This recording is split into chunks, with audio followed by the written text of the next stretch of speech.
মৃদু গাম্ভীর্যের সাথে গল্পের ছলে পড়ান বলে আকৃষ্ট হয় শিশুরা, কিন্তু কিছু ছাত্র ভারী বখাটে গোছের হয়। ওই আর কি, যতই হোক আসলে তো ছেলে মানুষ, পাঠশালায় ইচ্ছে করে করে গোলমাল বাঁধায়।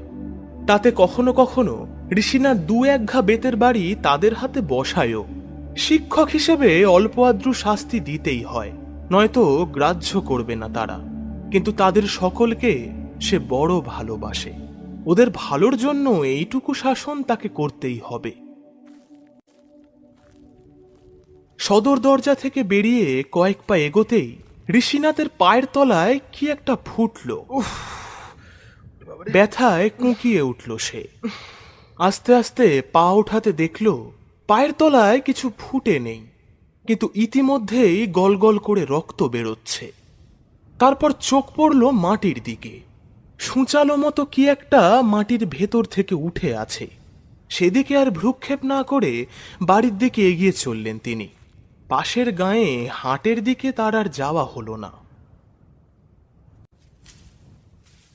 কিছুটা দূরে একটা ঘন ঝোপের আড়ালে কেউ যে বসে আছে তা এতটুকু টের পায়নি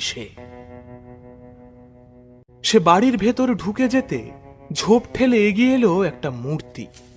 তার হাতে